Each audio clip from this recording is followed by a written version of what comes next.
우리 인사 나눌까요? 보고 싶었습니다. 무사하시지요?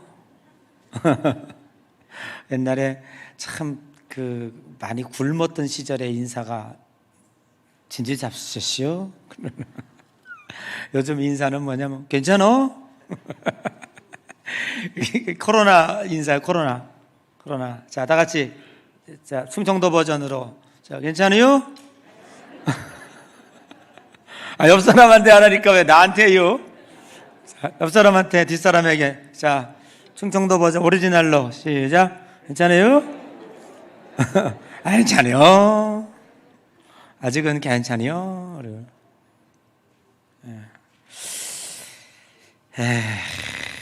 곧 끝나겠죠?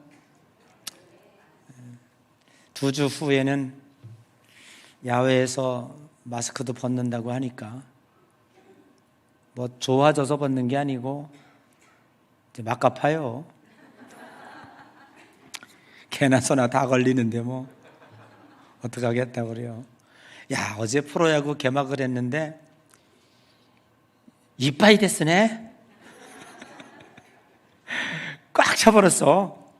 운동장이 의미가 있습니까? 거기다가 그냥 막 치맥 시켜 먹고 뭐 난리 치는데 뭐 이젠 그냥 어쩔 수 없어요. 좀 아쉬운 감이 있기는 합니다만은 어쩌겠어요. 우리 한민족이 말을 잘 듣는 사람들이라 듣다가 보니까 여기까지 왔네요. 조금 진작에 우리가 좀 말을 덜 들었으면 우리 소상공인들 좀 덜 힘들었을 것이고, 그죠? 저는 이렇게 서울 시내 갈 때마다 그 종로의 최고 상권, 종로 1가 종각 그쪽에 10개 중에 3개는 비었어요. 임대, 명동에 가봤어요. 아니 무슨 그런 난리가 다 있어요. 빈 가게가 너무 많은 거예요. 그거 보고 여러분 말이 그렇지 전 재산을 들여가지고 창업하고 가게 하는데 그게 망했다고 칩시다. 그럼 그 절망감은 어떻겠어요? 그죠? 정말 대단한 겁니다. 그러니까 그래도 잘 견뎌온 우리들이 고맙고 감사할 뿐이죠. 여러분 조금만 힘내시면 될 것 같아요. 어차피 우리는 누가 우리 해결해 주지 않아요. 그냥 우리 스스로가 잘 이겨나가고 집단 면역이 좀 생기고 이제 그렇게 해야 될 것 같습니다. 제가 말씀드린 것처럼 4월은 부활의 달이고요. 회복의 달입니다. 우리 예배 회복하고 일상으로 회복하고 아멘 영적으로 회복하고 오늘도 2부 예배 많이 나오셨는데 이제 우리 20일 후는 뭐 지금도 괜찮아요. 그냥 앉으세요. 마스크만 썼다면 한 의자에 3명, 4명 뭐 프로야구 보니까 뭐 빽빽하게 앉았더만 뭐 그죠? 그러니까 괜찮아요. 그리고 한번 걸렸던 분들은 아무 데나 가서 앉으세요. 그냥 베린 몸인데 뭐 슈퍼항체가 생겨가지고 180일 동안은 뭐 괜찮다 그러니까 어떡합니까? 하나님이 함께 하셔야지, 그죠? 인간의 힘으로 할 수 없는 걸 이걸 자꾸 인간의 힘으로 막으려고 하다 보니 3년 온 거예요. 사실은 하나님이 하셨다면 진짜 끝났어요. 진짜 끝났습니다. 하나님이 하셨다면, 하나님이 하시게 뒀다면 사람이 자꾸 뭐 거리두기다 뭘 해라 그러니까 이게 오래 가는 거예요. 사실은 우리가 어떻게 보면 빨리 회개하고 매맞을 거 맞고 하나님께 돌아오고 이러면 되는데 발버둥을 치다 보니까 여기까지 왔습니다. 4월에 희망을 갖고 여러분 부활을 맞이하시기를 바랍니다. 그래서 기도합니다. 4월 부활절에는 주님 국수 먹게 해 주십시오. 그리고 기도하고 있는데 아주 국수 먹고 싶어 죽겠어요. 제가 제일 좋아하는 음식이 국시입니다. 네, 자, 국시 제일 좋아하는데 부활절 국수 기대하시고 우리 기도하면서 희망으로 나가시기를 바랍니다. 자, 공부합시다. 공부하자 그러면은 짠해지지, 그치? 네? 괜히 좀 싫어지고, 그렇죠. 자, 오늘도 하나님께서 주시는 생명의 양식 깨닫고 돌아가는 아침 되시기를 바랍니다. 오늘 우리가 읽은 이 말씀은 예수님의 그 사역 가운데 두 번째 표적입니다. 두 번째 표적. 첫 번째 표적은 뭐죠? 그렇죠. 그거 잊어먹으면 안 되지. 포도주. 가나의 혼인잔치에 물이 변하여 포도주가 되게 한 겁니다. 사실 물과 포도주는 그냥 똑같은 액체지만 사실은 완전히 달라요. 물은 분자가 H2O, 수소 2마리에 산소 하나요. 이렇게 분자식이 그렇게 돼 있어요. 그런데 이 알코올은 말이죠. CH3, CH2OH입니다. 저기 친절하게 또 보여주네요. 저 뭐처럼 생겼어요?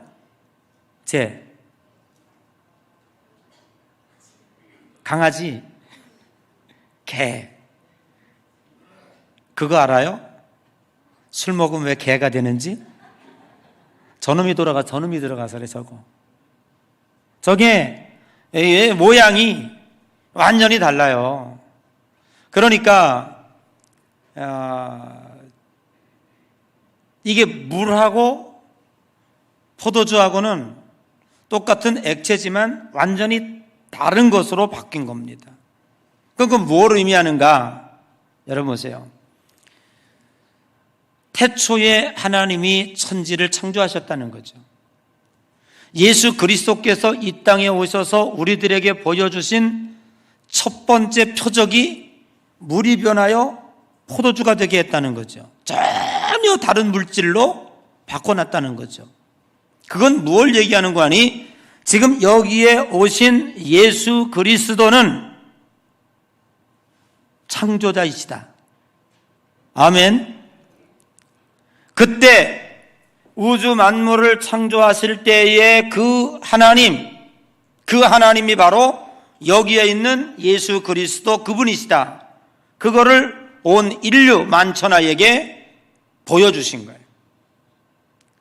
그리고는 오늘 두 번째 기적을 행하십니다.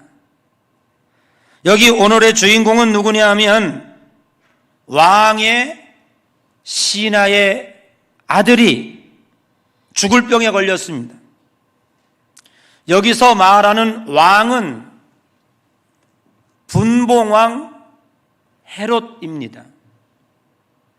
마태복음 14장에 보면 이 분봉왕 헤롯은 세례 요한의 목을 자른 대표적인 왕입니다. 그럼 이 왕은 누구냐? 헤롯 대왕에게는 아들이 넷이 있었습니다. 이제 그 성이 헤롯이죠. 이 넷이 이 왕이 죽으면서 아들 4명에게 이스라엘을 4등분해 가지고 각자 통치하도록 나눠줬던 거예요. 그런데 오늘 여기 나오는 분봉왕, 이 신하가 섬기고 있는 이 왕은 갈릴리 지역을 섬기는 왕이었습니다. 그 왕의 신하의 아들이 죽을 병이 걸린 거예요. 여러분, 하나밖에 없는 아들이 죽을 병에 걸렸으니 얼마나 고통스럽겠습니까? 여기 아들이라건 이 왕의 신하의 아들, 이 아들이라고 하는 단어 앞에 정관사를 붙이는 걸 보면 외동아들이었습니다. 다른 아들들이 더 없는 이 외동아들인데 이 외동아들이 병에 걸렸다는 거죠. 그러니까 오늘 47절에 그가 예수께서 유대로부터 갈릴리로 오셨다는 것을 듣고 가서 청하되 내려오셔서 내 아들의 병을 고쳐주소서 하니 그가 거의 죽게 되었습니다. 여러분, 갈릴리와 가버나움은 약 34km 떨어진 곳입니다. 걸어서 적어도 7시간, 8시간을 걸어야 합니다. 분봉왕 헤롯, 요한의 목을 잘라 죽인 아주 강팍한, 그때 당시에 예수님을 통해서 많은 무리들이 모여오는 것에 대해서 왕으로서 굉장한 위기의식을 느끼고, 그래서 그걸 주동하고 있는 헤롯의 목을, 그 요한의 목을 자를 정도로 심각한, 아주 강팍한 예수님을 반대하는 왕의 신하였습니다. 그럼에도 불구하고 아들을 고쳐보겠다는 그 일념으로 왕을 의식하지 않고 34km나 걸어서 7, 8시간 예수님 앞에 왔던 것입니다. 아들이 낳겠다는데 부모로서 무슨 짓인들 못하겠습니까? 여러분, 질병의 문제는 예나 지금이나 인간에게 있어서 아주 심각한 문제가 아닐 수가 없습니다. 건강한 사람에게는 그렇게 실감나지 않습니다. 그러나 죽을 병에 걸린 사람들에게 개똥이라도 약이 된다면 귀가 솔깃하는 법입니다. 이런 약점을 이용해서 온갖 나쁜 짓을 저지르는 사람들이 있습니다. 특별히 종교적인 측면에서 볼 때에도 샤머니즘이나 하등 종교에서 이러한 질병의 치유를 빙자해서 삐뚤어진 종교 행위로 2중, 3중으로 환자를 고통스럽게 하는 경우도 있습니다. 지금은 이단으로 분류되었지만 전통적인 정통 종교 기독교에서도 모든 질병이 다 귀신의 역사다, 그렇게 해서 그 종교의 집단을 만든 경우도 종파도 있습니다. 심지어 감기 하나만 걸려도 귀신이 들어와서 그렇다고 그 아이를 앞에 놓고 마치 구슬하듯이 예배를 드리고, 그 감기가 나을 때까지 예배를 드리고 귀신 물러가라 고래고래 소리를 지르고 통성으로 기도합니다. 내가 지금 제 설교를 이 외부에서도 많이 듣고 있기 때문에 이제는 조금 설교할 때에 조심스럽고 좀 웬만하면 실명을 거론하지 않습니다. 그러나 제가 어떤 교단이라고 말하지 않는다고 할지라도 여러분들은 이게 무슨 교단인지, 어떤 낙교회 이런 거 아시잖아요. 어느 낙인지 승낙인지 승낙인 내 친구 이름인데,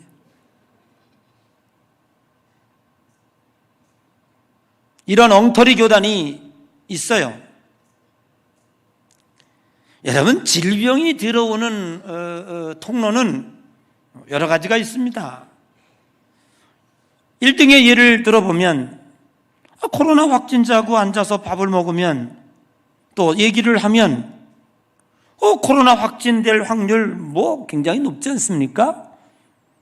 그렇게 해서 걸렸는데 이게 귀신의 역사라고 한다면 우리 다 귀신 들렸나요? 그 감기에 걸린 것도 귀신의 역사라면 그거 다 귀신 들렸나요? 어떤 때는 면역력이 좀 떨어지고 몸이 좀 피곤하면 이 균을 이기지 못해서 오는 그러므로 생기는 병도 있고, 스트레스를 많이 받게 되면 그게 누적돼서 생기는 경우도 있고, 그렇지 않습니까? 그런 원인에 의해서 생기는데, 그런 것들을 가리켜서 다 뭉뚱그리 가리켜서 귀신이 들어와서 그렇다고 한다면 이거는 종교를 빙자한 이중 상중의 위협이죠. 그러나 간혹 영적인 질병이 있습니다. 악한 영들이 우리를 시험하기 위해서 혹은 그 사람에게 영적인 영향을 끼치기 위해서 오는 질병이 있습니다. 이거는 귀신의 역사입니다. 영적으로 해야 돼요. 그러나 이렇게 들어오건 저렇게 들어오건 어떤 이유에 들어왔던 간에 하나님은 고치십니다. 아멘. 하나님은 역사하신다, 그런 얘기예요. 그걸 귀신의 역사다, 뭐 마귀다, 뭐 어쩌다 이렇게 얘기할 게 아니라 하나님은 기도하고 간구하면 치유해 주신 하나님이신 줄로 믿습니다. 자, 오늘 여기 그럼에도 불구하고 우리는 요한복음 4장 48절에 주목할 필요가 있습니다. 그럼에도 불구하고라는 말은 뭐냐 하면 34km를 7, 8시간에 걸쳐서 달려왔습니다. 헤롯, 분봉왕 헤롯을 섬기고 있는 왕의 신하가 왕의 뜻도 저버리고 오직 아들 하나 살려보겠다는 일념으로 여기까지 왔습니다. 그럼에도 불구하고 예수님은 그에게 뭐라고 말씀하시는가? 48절 한번 읽어보겠습니다. 예수께서 시작. 예수께서 이르시되 너희는 표적과 기사를 보지 못하면 도무지 믿지 아니하리라. 여러분, 우리가 요한복음이 어렵다고 하는 이야기가 여기 있습니다. 예수님은 늘 꼭 사후정 같아요. 어떻게 보면 정상적으로 이야기하지 않아요. 나 저 그 물 좀 달라고 그랬더니 네 남편 데려오라고 그러질 않나? 에? 예수님이 이야기하는 대답이 전혀 이해하기 어렵기 때문에 우리가 요한복음이 대단히 어려운 책이고 영적인 책이라고 볼 수 있습니다. 자, 여기 적용해 보면 그렇죠. 지금 34km 달려왔습니다. 허겁지겁. 지금 돌아가면 너 누구한테 갔다 왔냐? 왕이 물을 거예요. 갈릴리 예수에게 갔다 왔습니다. 그럼 왕은 뭐라 그럴 거야? 야, 이놈아, 내가 싫어하는 거 몰라? 근데도 거길 갔다 왔단 말이야? 당장 저놈 목을 잘라라, 아니면 해고해라. 뭐 그럴 수도 있는 위급한 상황인데 오직 아들 하나 살리겠다고 지금 예수님 앞에 와가지고 빨리 내려가서 내 아들 좀 살려주십시오. 그러면은 예수님 뭐라고 그래야 될 것 같아요? 대답이, 야, 그렇구나, 같이 가자, 뭐 그렇게 하시든지. 아이고, 안 돼. 내가 너하고 무슨 상관이 있다고 내가 거기까지 간단 말이야? 잘못 왔어. 뭐 거부하시든지 예스, 노를 분명히 해주셔야 되는 거예요. 그런데 예수님은 예스, 노를 하는 것이 아니라 엉뚱한 말씀을 하셨다니까? 뭐라고 말씀하셨냐 하면 너희는 표적과 기사를 보지 못하면 도무지 믿지 아니하는구나. 그렇게 대답을 하셨어요. 그러면 언뜻 생각해 보면 좀 책망하고 야단치는 듯한 느낌이 들어요. 야, 너는 도대체 내가 이 땅에 왜 온 줄도 너 모르고 왔구나. 나는 십자가를 지고 이 세상에서 죄악으로 죽어가는 저 영혼들을 구원하기 위해서 내가 온 거야. 내가 너희들에게 뭐 질병이나 고쳐주고 빵 한 조각이나 나눠주러 온 줄로 아느냐? 이러면서 다급하게 온 이 신하에 대하여 야단을 치는 듯한 어떤 비난하는 듯한 그러한 느낌이 요한복음 4장 48절에 있다. 그런데 중요한 건 뭐냐면 그렇게 해석하는 것은 대단히 잘못된 해석이다. 그렇게 접근하는 것은 본문과 대단히 멀다라고 하는 측면에서 우리는 이 말씀을 깊게 살펴보아야 된다는 얘기입니다. 여러분, 물론 신하의 믿음의 수준이 예수님이 생각하는 영적 수준까지는 미치지 못한 것이 사실입니다. 예수님에게 와서 아마 이렇게 얘기했으면 칭찬받았을 거예요. 예수님, 내 아들이 지금 병들어 죽게 됐습니다.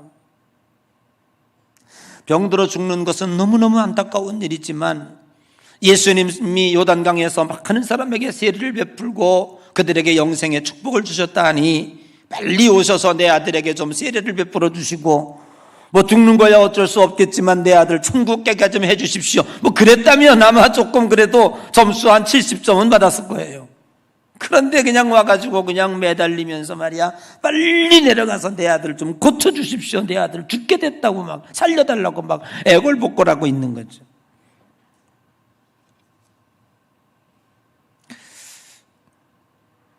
오늘 이 신하는 아들의 병을 고치는 것 외에는 아무런 관심이 없는 사람입니다.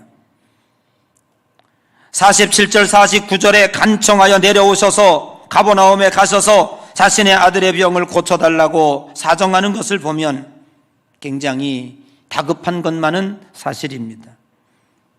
여러분, 인간에게 빵을 주거나 병을 고쳐주는 것이 주님의 오심의 목적은 아니라고 할지라도 이것에 대한 간절함에 대하여 예수님이 책망하시거나 비난하지 않는다고 하는 것이 오늘 우리가 들여다보아야 할 관점입니다. 그래서 예수님은 이렇게 말씀하고 계십니다. 병든 자에게라야 의원이 쓸데있느니라 라고 하는 말씀입니다. 신하가 자신들의 문제를 가지고 예수님께 왔다고 하는 것은 대단히 중요한 일입니다.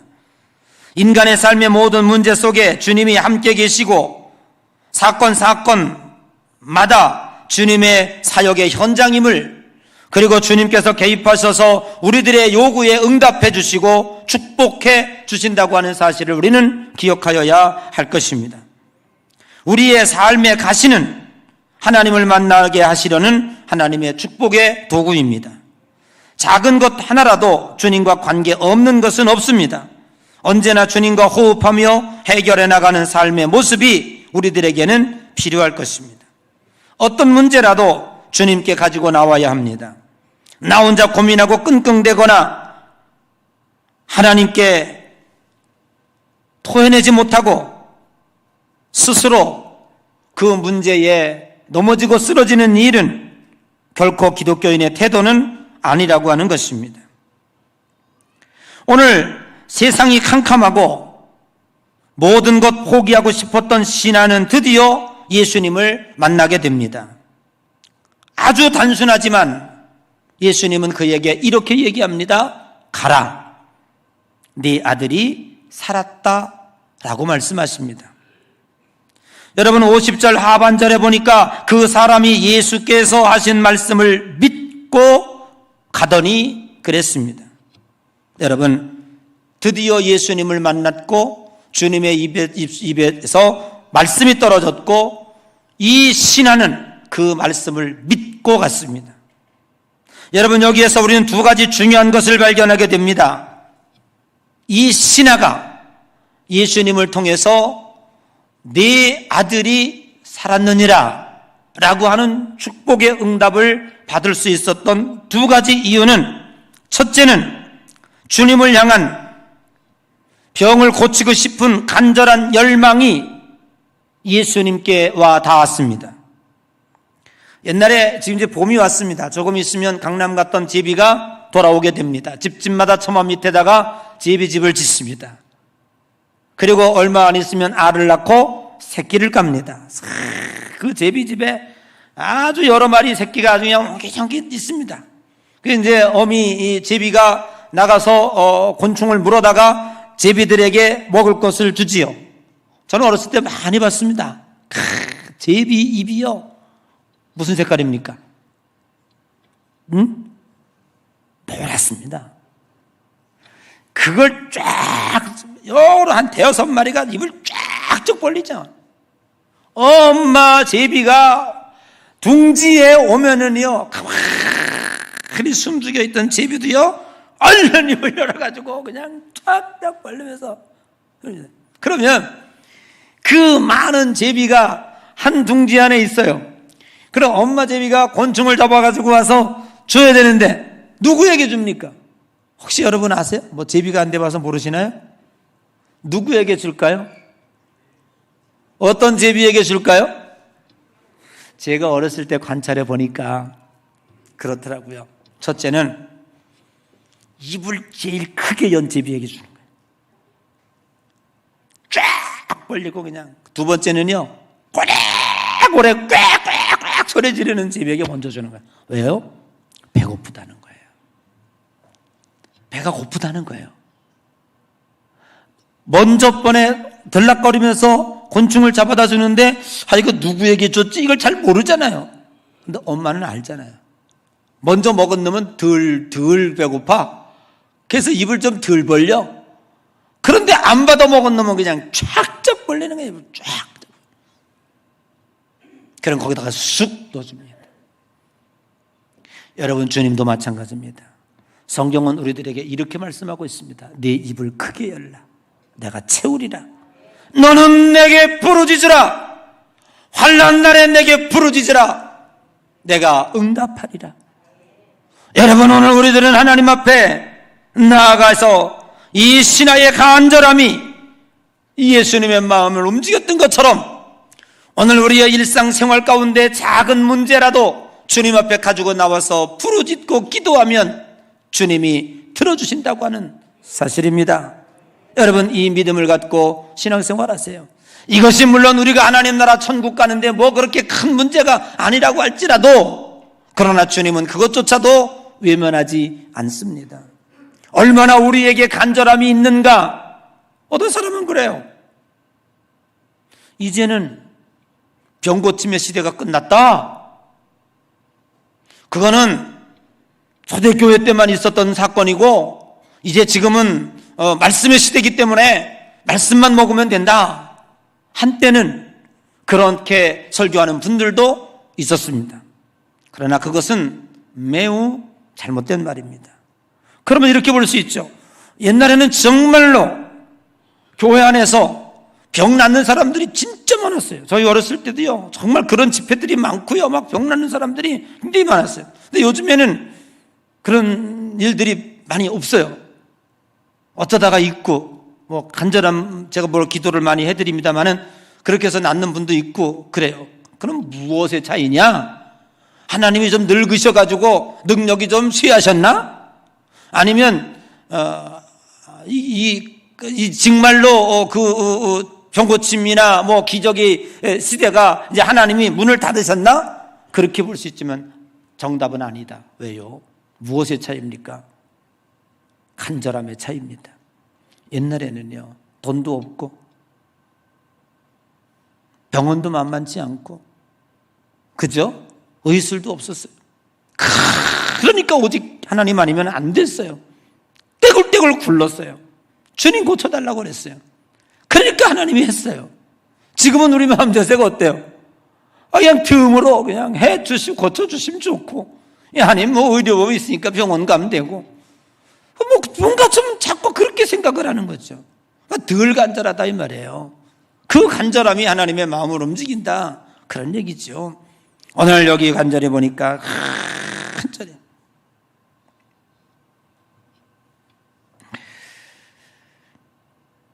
내 아들이 나았느니라, 내 아들이 살았느니라 라고 하는 말씀을 듣고 아멘하고 그리고 갔어요. 두 말도 하지 않고 가는데 거슬러 올라오는 자기 집 종들을 만난 거예요. 야, 너희들 어디 가냐? 그러니까 주인님, 지금 주인님 만나러 갑니다. 왜? 그랬더니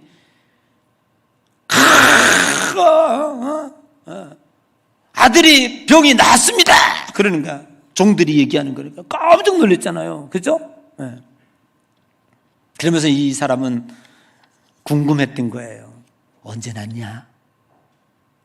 내 아들의 병이 나은 때가 언제냐? 여러분, 이게 굉장히 궁금했던 거예요. 이 사람에게는요. 낫다는 것보다도 더 궁금한 게 언제 났냐? 그랬더니 어제 7시에 났습니다. 여러분, 7시라고 하는 말은 성경에 있는 대로 이걸 뒤집으면 유대의 그 시계는 6시면 12시예요. 그죠? 7시면 오후 1시입니다. 그 오후 1시는 언제요? 지금 예수님을 만나서 예수님에게 내 아들의 병 걸려서 죽게 됐습니다. 같이 가십시오. 그랬더니 예수님이 네 아들이 나았느니라, 살았느니라 그냥 말씀으로 하신 거예요. 그때가 7시였다고요. 아멘. 그때에 이분은, 이 왕의 신하는 깨닫게 됩니다. 뭘 깨달았다고요? 그렇게 다급한 마음으로 내 아들이 지금 죽게 됐습니다. 빨리 나와 함께 가버나움에 가서 내 아들의 병을 좀 고쳐주십시오라고 했던 그 간절함에 이야기를 했을 때 예수님은 뜬금없이 너희들은 기사와 표적 없이는 믿지 않는구나 라고 했던 그 말씀이 여기서 이루어진 겁니다. 뭐가요? 저 보세요. 53절 한번 읽어보세요. 53절 다 같이 시작. 내 아버지가 예수께서 내 아들이 살아있다 하신 그때인 줄 알고 자기와 그 온 집안이 다 믿으니라. 자 보세요. 이거 뭐냐 하면 지금 이 왕의 신하가 병이 고쳤다고 하는 것보다도 더 중요한 게 뭐냐면 7시에 예수님을 만났는데 예수님이 그때 네 아들이 살았다라고 하는 그 말 했을 때가 7시였단 말이에요. 그런데 지금 이 하인들에게 자기 종들에게 물어보니까 그때 난 거예요. 이때에 이 왕의 신하가 그걸 알고 온 집안을 불러 모아서 다 예수님을 믿게 되는 그러한 역사가 있었다 그런 얘기예요. 백부장의 믿음과 같습니다. 마태복음 8장 7절 이하에 백부장의 믿음이 나옵니다. 주여 내 하인의 중병을 고쳐주십시오. 그래 내가 가서 고쳐줄게. 주여 감당할 수 없습니다. 내도 남의 밑에 있으니 말씀으로만 하옵소서. 그러면 내 하인의 병이 낫겠습니다. 그 말씀이 그대로 여기에 응하게 된 것입니다. 여러분, 왕의 신하는 아들의 병 고치는 믿음을 통해서 예수 그리스도야말로 하나님이 보내신 메시아요 자신의 구원자이심을 믿게 되었고, 더 나아가 온 집안 식구가 노비와 종들 모두가 다 예수님을 영접하게 되었다고 하는 사실입니다. 무엇을 얘기하려고 합니까? 자, 이제 퍼즐을 맞춰봅시다. 내 아들이 병 걸려 죽게 됐습니다. 예수님에게 같이 가서 내 병을 좀 고쳐주십시오. 내 아들의 병을 고쳐주십시오. 그랬더니 예수님께서 너희들은 표적과 기사를 보지 못하면 도무지 믿지 못하는구나. 그 의도가 뭐였는지를 이제 분명히 알 수 있다는 얘기죠. 그 얘기는 무슨 얘기냐 하면, 그래, 내가 이 표적을 너희들에게 보여줌으로 인하여 너희들을 믿게 하겠다 그런 얘기잖아요. 그래서 드디어 이 사람이 믿었다 그런 얘기잖아요. 아멘. 어떤 사람은 이렇게 얘기합니다. 하나님이 우주 만물, 천지 만물을 창조하시고 인간을 만드신 것 정말 다 잘하셨다는, 너무너무 멋지고 환타직하고 황홀하고 완벽하다. 근데 딱 한 가지 실수하신 것이 있대요. 뭐예요? 그랬더니, 아니 왜 인간을 만드시는데 20대에 그 아름답고 팔팔하고 그냥 갖다 화장도 안 하고 갖다만 놔도 예쁘고 막 힘이 솟아나고 말이지, 그 상태를 쭉 80, 100살까지 유지하다가 어느 날 하나님이 확 데려가면 얼마나 좋겠냐는 거예요. 그때는 그냥 걸어 다녀도 안 피곤하고요. 얼마나 그냥 힘이 솟아납니까? 근데 여러분 보세요. 사람이 슬픈 게 뭐냐면 늙는다는 겁니다. 늙으면 질병이 오고, 모든 만물은, 심지어 저 산에 지는 단풍도 떨어질 때는 최고의 아름다움을, 그리고 저 지는 애도 서산해질 때에 저렇게 아름답게 황홀하게 지거늘 인간의 황혼은 어찌 이리 슬픈고. 지금도 요양원에서 10년, 15년을 누워 계시면서 살다가 죽는 게 이게 인생이면야 말이요. 저 중환자실에서 4, 5년을 버티다가 그 고생하다가 가는 것이 이게 인생이라면 얼마나 힘들까. 그냥 죽는 것이 두려운 것이 아니라 이렇게 건강하게 살다가 어느 날 하나님이 확 데려가면 그거 참 좋을 텐데 그 과정이 힘들다고 말해요.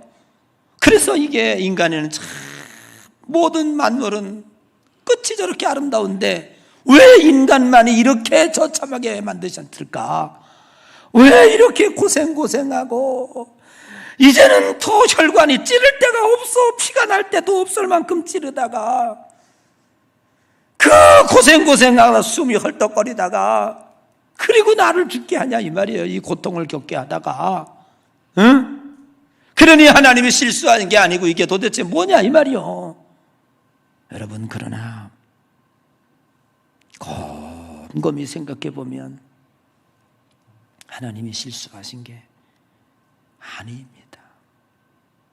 사실은 인간은 에덴 동산에서 아마 아담과 하와가 하나님의 명령을 어기지 않았다면 인간에게는 죽음이 없었을 거예요.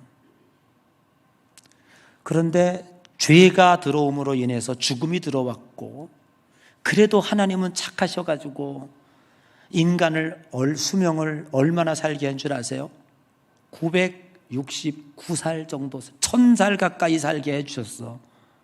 그랬더니 죽음이라는 게 가득하니까 사람들은 스스로가 안 죽는다고 생각했고, 그러니까 이 세상이 좋다고 생각하여 캐세라세라 놀자판으로 먹자 마시자 하다가 노아의 홍수를 당했고 바벨탑을 만났고, 그래서 하나님은 노아의 홍수 도저히 인간들 구제불능이다 이놈들아, 방법은 딱 하나, 120년으로 확 잘라버린 거예요. 그래서 우리가 120살도 못 살다가 죽음이 아주 가까이 와 있는 거예요. 그러면서 그럼 그 고통은 무엇이냐라는 거예요. 우리들에게 예수님의 말씀이 생각은 너희들이 표적과 기사가 아니고는 도저히 믿지 않는구나라고 하는 이 사실의 의미는 도대체 뭐냐 이 말이에요. 그것이 우리들에게 주는 영적인 의미는 뭐냐 그 말이에요. 그 성경에도 그랬고요. 이거 지금 제 설교를 외부에서도 많이 듣고 있는 분도 있고, 혹시 또 여기에 해당하는 분이 이런 가족이 듣고 있으면 용서하고 좀 해주시기 바랍니다. 옛날에도 그랬고 성경도 그랬지만 많은 인간에게 질병이 있는데 특별히 그 질병 가운데 좀 이렇게 얘기하면 되겠습니다만 통상 그렇게 생각해요. 저주받은 질병. 그래서 사람들이 가까이 하지 아니하고 성경에서 격리시켜 놓고 1m 이상 가까이 못 오게 만들고, 그런 질병이 뭐냐면 한센병입니다. 문둥병입니다. 다른 거는요 다 가족들의 돌봄을 받아요. 그런데 문둥병에 걸리면 가족들의 돌봄을 못 받아요. 법적으로 격리해 놔야 돼요. 죽은 거나 다름이 없어요. 그런데 이거를 왜 저주받은 병이라고 했냐 하면, 문둥병은요 내가 문둥병을 가지고 있다고 하는 걸 전혀 느끼지 못한답니다. 우리가 안 걸려봐서 모르는데 제가 책에 보니까 그래요. 살이 썩어 들어가고 막 잘려져 나가는데 하나 고통이 없대. 희한하죠? 그러니 여기에 대해서 뭘 어떻게 해결하려고 하려는 의지의 발동이 전혀 없다 그런 얘기죠. 그래서 반대로 적용해 보면 인간의 몸은 가시 하나만 박혀도요 너무 아파요. 여러분, 하나님은 우리들에게 몸에 축복을 주셨는데 무슨 축복을 주셨냐 하면, 내 몸이 비정상적이 될 때 인간에게는 통증을 느끼게 돼 있어요. 여러분 우리가 치통이 오거나 왔을 때 진통제 진짜 많이 먹으면 안 돼요. 진통제는요 병을 키우는 겁니다. 무릎이 아프잖아요. 이거 무릎 아프다고 계속 가서 주사약 갖다 대죠? 나중에 이거 무릎 못 써요. 아플 때, 처음에 통증이 왔을 때 병원에 가면 수가 올리려고 무조건 10만 원, 20만 원짜리 주사 맞으래. 저도요. 이거 어느 날 가다 보니까 그냥 여기가 찌릿찌릿해요. 나중에 손가락이 와요. 그래서 저기서 학교 운동장에서 우리 남성의 날 배구 대회 하는데 남들이 보면 그럴 거야. 우리 감독님 왜 저렇게 실력이 떨어졌나? 이게 찌릿찌릿해가지고요. 그래서 냈다 병원에 갔다. 여기 째봤더니 6번 디스크가 떼어는 거예요. 당장 주사 맞았다. 그 다음에 갔더니 수술하재. 아이고 이거 큰일 났네. 이거 어떡하지? 그래가지고요 제가 안 했다. 주사도 안 맞고. 그러다 한번 인터넷 찾아보다가 연세대학교 의사가 쓴 글을 봤어요. 봤더니 그 의사도 디스크가 왔는데 어떻게 고쳤냐 그랬더니 목 운동에서 고쳤대. 여러분 우리가 현대인들이 목 디스크가 굉장히 많아. 왜 그러냐? 핸드폰 보고 컴퓨터 보고 이 고개를 숙이니까 이게 떨구지니까 여기가 목 운동을 안 해. 이게 오래 가도 여기 디스크가 튀어나오는 거야. 이거를 반대로 뒤집고. 그래서 그때 깨달은 거예요. 제가 내가 하나님을 안 보고 자꾸 세상만 보고 살았구나. 내가 그때부터 지금도요 하나님 열심히 봅니다. 눈을 들어 산을 보라. 맨날 내가 일과가 이거야. 눈을 들어 산을 보라. 너의 도움이 어디서 올꼬. 천지를 이거 하고 지금 잘 견뎌나가요. 나 수술했다는 얘기 못 들었잖아. 이렇게 해도 돼. 사람이 통증이 왔을 때 즉시 그거를 해결하려고 애를 쓰고 이게 내게 복이었다. 그런데 내가 목에 디스크가 왔는데 통증이 없었다. 그럼 나는 목이 분질러지고 터져 나가도 나는 이거 못 느끼는 거야. 나중엔 목 잘라내야지. 해결할 길이 없는 거예요. 결국 중요한 건 뭐냐면 내가 목 디스크의 통증을 느꼈다는 게 나는 복이었다. 그러므로 고통은 복이요 아니요? 복이지. 그러면 하나님께서 우리들에게 이렇게 많은 육신의 생로병사를 통해서 마지막 최후의 죽기 직전에 혹은 5년 혹은 3년 혹은 10년 고통을 겪다가 죽어다. 누구나 다 그 과정이었고. 진짜 불행한 게 뭔지 알아요? 비행기 타고 가다가 폭탄 맞아 뚝 죽는 거. 진짜 불행한 거 이거. 여러분 그렇게 되지 마세요. 교통사고 차 타다가 교통사고 팍 죽어. 진짜 그건 하지 말아야 돼요. 왠지 알려 드릴게. 왜냐하면 우리가요 고통이 오면 하나님 앞에 기도하게 돼요. 아멘. 표적과 기적을 구하게 돼요. 고쳐달라고. 너희들은 표적과 기사가 아니고는 도저히 믿지 않는구나. 이 말이 여기 적용되는 거예요. 그러면서 하나님을 찾아요. 그리고 뭐가 나와요? 회개를 해요. 여러분 세상에 나는 동물들은요 회개할 필요가 없어. 쟤들은 저 태백산맥에 흘러내리는 단풍나무는요 쟤네 회개할 필요가 없어요. 그냥 아름답게 피다가 죽으면 끝나는 거예요. 그러나 하나님은 우리 인간들을 사랑하셨기 때문에 이러한 고통을 우리의 삶 속에서 겪게 하시고 그 고통을 통해서 표적과 기사를 구하며 하나님 앞에 회개하고 부르짖고. 여러분 우리가 하나님 앞에 다 기도한다고 다 낫는 거 아니에요. 어떤 때는 낫기도 하고 어떤 때는 안 낫기도 해. 아멘. 그러나 구하는 건 우리가 해야 할 일이지. 안 나온다고 해서 어쩌다가 안 난다고 해가지고 그까진 거 뭐 사기치지 마라. 누군 뭐 기도 암 걸려가지고 기도에다가 뭐 죽는 집사들 내가 많이 봤더라. 이래고 안 믿는 사람 저기 선 어디 있어 저 밖에. 그게 목적이 아니요.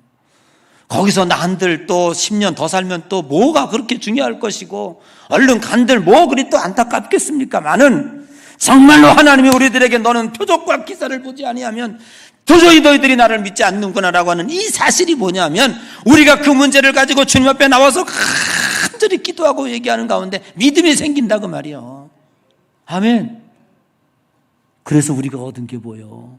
우리는 세상에 영원히 사는 게 목적이 아니라 죽어 하늘나라 가는 게 목적이잖아. 이 과정 없이 죽었다면 누가 천국 가겠냐고. 20대 청년의 팔팔함 유지하다가 100살 때 확 죽어버린다면 천국 과정을 누가 가겠냔 말이요. 여러분, 오늘 이 말씀이 이렇게 깊어. 그러니 요한복음은 쉽게 읽어서 이해가 안 되는 법이지. 이걸 담고 있다는 거예요. 그러니 고통이 오는 것은 축복의 기회라고 여기십시오.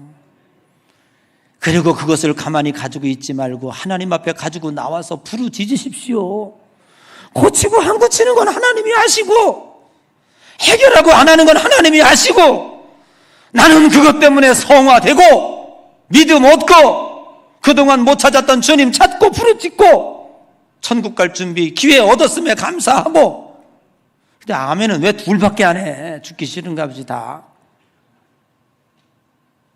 아멘. 이렇게 성경이 깊어요. 그냥 까불다 죽지 말어. 제발 좀. 내가 부탁하는 거예요. 이렇게 성경이 깊은 걸 세상 사람들 가서 그래 예수 믿으라고 말하지 것도 없어. 그냥 이것들아 까불지 말아라. 니들이 가는 인생길이 그게 인생이냐? 그러다가 그냥 죽을래? 다 인생은 허무한 거예요. 그러나 오늘 저와 여러분들에게는 너희들은 기사와 표적을 보지 아니하면 도저히 믿지 않는구나. 우리가 그것을 기해서 주여 표적을 구하고 기사를 구하는 과정 가운데 믿음이 생겼단 말이에요. 그래서 천국 간다는 온 가족이 믿더라. 아멘. 오늘 이러한 역사들이 그래서 믿게 됐고, 그래서 아멘 했고, 그래서 천국 갔고, 오늘 여러분의 삶이 의미가 있고, 나도 죽고 너도 죽고 우리 모두가 다 죽지만 이러한 고통의 과정이 우리들에게 있기 때문에 기사와 표적을 구하는 마음이 저와 여러분에게 있기에 오늘 내가 예수쟁이 됐고 하나님을 아버지라 부를 수 있게 된 줄로 믿습니다. 오늘 이 믿음 가지고 여러분 삶의 기쁨을 누리고, 이제부터 고통 불필요한 것이라고 원망하지 마시고, 고통이 있으므로 고통을 많이 느낄수록 주님과 더 많이 가까워지는 거예요. 그러한 삶의 기쁨과 회복의 역사가 있어지시기를 주님의 이름으로 간절히 축복합니다.